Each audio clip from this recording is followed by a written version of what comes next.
আমার নাম মোহাম্মদ নাইম হাসান। বাড়ি কোন জায়গায়? বাড়ি দিনাজপুর ডিস্ট্রিক্ট ভাই। দিনাজপুর? জি।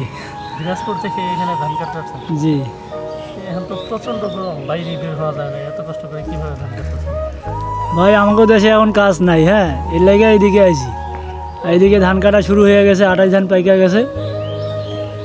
গৃহস্থ আমাকে ফোন দেয়, এই লেগে আমরা ধান কাটতে আসি এইদিকে। দিনাজপুর থেকে কতজন আসছেন?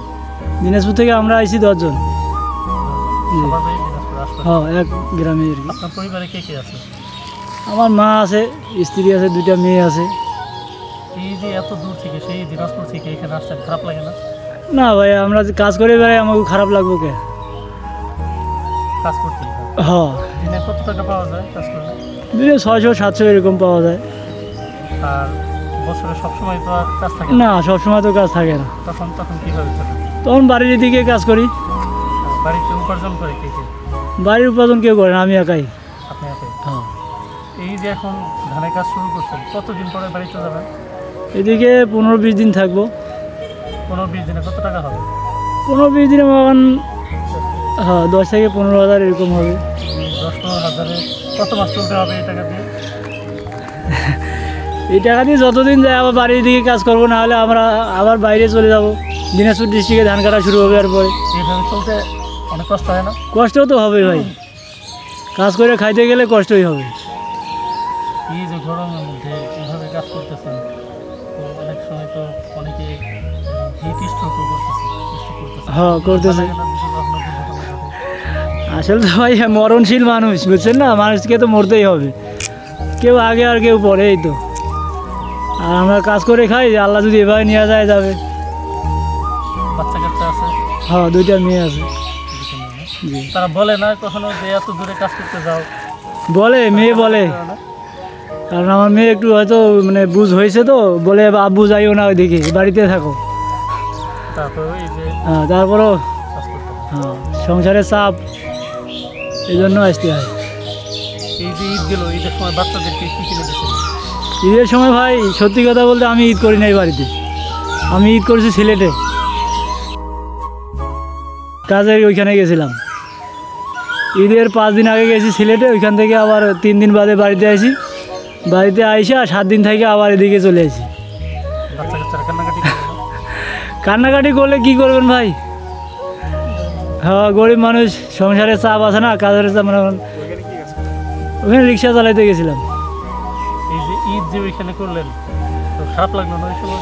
খারাপ তো লাগবে ভাই, ওর থেকে খারাপ আর নাই। কারণ সবাই এখন ঢাকা বা সিলেট থেকে বাড়িতে যায় ঈদ করার জন্য, আর আমরা বাড়ি থেকে ঈদ করতে আসছি সিলেটে। কখনো মনে হয় না যে বাংলাদেশে অনেকেই তো অনেক ভালোভাবে চলতেছে, তো আমিও যদি তাদের মতো ভালোভাবে চলতে পারতাম, পরিবারের সাথে ঈদ করতে পারতাম, তো কখনো মনে হয় না এরকম? ভাই মানুষের আশা অনেক, ঠিক আছে, সবারই আশা তো পূরণ হয় না, তার মধ্যে আমিও একজন, আমার আশা পূরণ হয় না। আমার নাম মুজাহিদ হোসেন।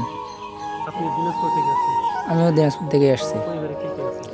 পরিবারে আমার 2টা মেয়ে আছে, স্ত্রী আছে, মা আছে। কষ্ট হলে কি করবেন ভাই, অভাবী সংসার, কাজ করে খাইতে হয়। না, 2 টাইম আমরা এই কাজ করি, তার ফাঁকে রাজমিস্ত্রি এগুলো কাজে করি। এই পরিবার থেকে এত দূরে আসেন, কাজ করতে, রোদের মধ্যে কাজ করতেছেন, খারাপ লাগে না?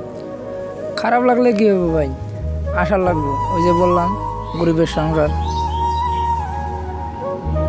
এবার ঈদ কোথায় করছেন? ঈদ বাসায় করছি। ঈদের দিন কি বাজার করছেন? ঈদের দিনে আমার বাজার হয়েছে গরুর মাংস, তারপরে মাছ রান্না করেছিল, আবার সেমাই, পোলাও। আপনি বিয়ে করছেন? হ্যাঁ, বিয়ে করেছি, বাচ্চা কাচ্চা আছে। আমার 2টা মেয়ে।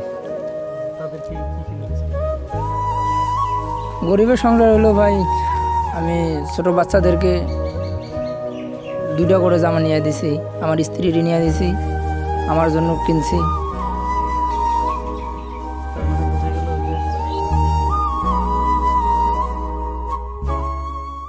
উপার্জন করলেও মানে আপনি চান যে আপনার পরিবার সবসময় ভালো থাকে? হ্যাঁ সুখে থাক, আনন্দে থাক।